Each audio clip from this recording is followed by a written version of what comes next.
बच्चे की रक्षा करता, तुमने इसे खंडित क्यों कर दिया?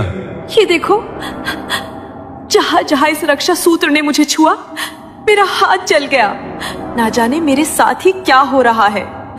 उस नैना की मनहूसियत अभी भी मुझ पर लगी हुई है। ओह गॉड, फिर से नैना।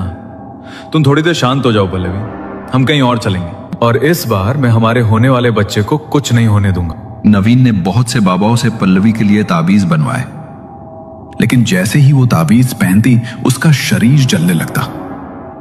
जैसे तैसे करके 9 महीने बीते और 9 महीने बाद उसने फिर से एक बच्चे को जन्म दिया। लेकिन बच्चे के जन्म के बाद पल्लवी को हर पल ये डर सताने लगा कि कहीं वो साया फिर से नजर ना आ जाए और उसके बच्चे पर कोई संकट ना आ जाए। मुझे बहुत डर लग रहा है नवीन। ऐसा लग रहा है जैसे वो काला साया फिर से लौट आया है। हर रात मुझे लगता है कि वो हमारे आसपास ही है और कहीं हमारे बच्चे को फिर से कुछ ना हो जाए। तुम चिंता मत करो पल्लवी, हम घर में पूजा कराएंगे। पंडित जी कुछ दिन के लिए बाहर गए हैं, जैसे ही वो लौटेंगे हम तुरंत पाठ शुरू करवा देंगे। तुम परेशान मत हो और चलो थोड़ा आराम कर लो। नवीन ने बहुत मुश्किल से पल्लवी को समझाया, लेकिन इससे पहले कि पंडित जी उनके घर पूजा के लिए आ पाते, उससे पहले ही जैसा कि हर बार वो सिलसिला चलता आ रहा था, इस बार भी वैसा ही हुआ। पल्लवी के इस बच्चे की भी उसके जन्म के 1 महीने बाद मौत हो गई। मैंने कहा था ना, मैंने पहले ही कहा था, वो इस बार भी मेरे बच्चे को ले जाएगा। और देखो, वो ले गया। फिर से मुझे मेरा बच्चा वापस चाहिए, वापस चाहिए, मुझे मेरा बच्चा वापस चाहिए। नवीन की आंखों में भी आंसू आ गए। उसने पल्लवी को अपने सीने से लगाया और शांत किया। पल्लवी अपने 3 बच्चों को खो चुकी थी और अब उसकी मानसिक हालत दिन पर दिन खराब होती जा रही थी। इसलिए नवीन ने घर पर एक सिद्ध बाबा को बुलाया ताकि घर में शांति के लिए हवन करा सके। मगर बाबा ने जैसे ही घर में कदम रखा तो उन्हें उस शक्ति का आभास हो गया।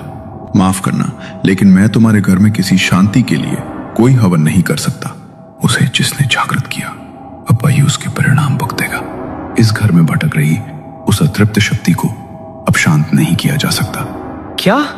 लेकिन बाबा, मैं तो आपके पास बड़ी आस लेकर आया था। आप तो मुश्किल से मुश्किल परेशानियों का हल चुटकियों में निकाल देते हो, तो फिर आप हमारी समस्या को हल क्यों नहीं कर सकते?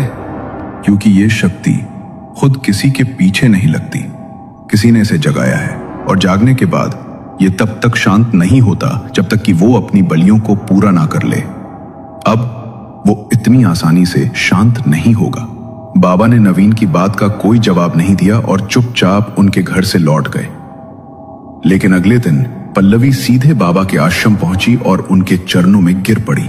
मैं जानती हूँ बाबा, मुझसे बहुत बड़ी गलती हुई है, लेकिन मेरी गलती की सजा मेरे बच्चे क्यों भुगत रहे? मैंने जो कुछ भी किया सिर्फ माँ बनने की खुशी के लिए किया था।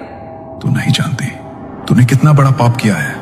एक बच्चे को दुनिया में लाने के लिए तूने दूसरे के बच्चे की बलि देने से पहले एक बार भी नहीं सोचा।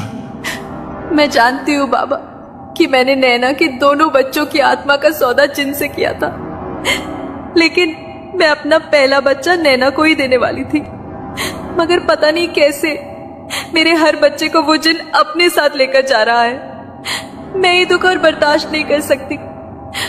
अपनी आंखों के सामने अपने बच्चों को मरते हुए नहीं देख सकती मैं।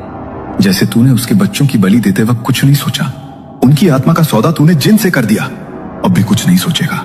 उसने तुझे संतान दी, मां बनने का सुख तुझे मिल गया ना, वो तो बस इतना ही करता है और फिर उन्हीं संतानों की बलि लेकर चला जाता है। तेरा कर्म अभी पूरा नहीं हुआ है, अभी तो सिर्फ 5 बलियां गई हैं। वो 2 और बलि लेकर जाएगा और इसे कोई नहीं रोक सकता। तुझे अपना कर्म तो भुगतना ही पड़ेगा। पल्लवी अपनी शादी के 8 साल बाद भी मां नहीं बन पाई थी, इसलिए मां बनने के लिए उसने एक गलत रास्ता अपनाया। उसने जिन की साधना की और अपनी संतान के बदले नैना के 2 बच्चों की आत्माओं का सौदा कर दिया। लेकिन जिन से किया गया सौदा कभी भी इतना आसान नहीं होता। जो दिखता है वो वैसा होता नहीं। वो जिसे जो कुछ भी देता है, समय आने पर वही उससे वापस भी ले लेता है। इस घटना को अब 2 साल बीत चुके थे। इन 2 सालों में पल्लवी अपने 2 और बच्चों को खो चुकी थी।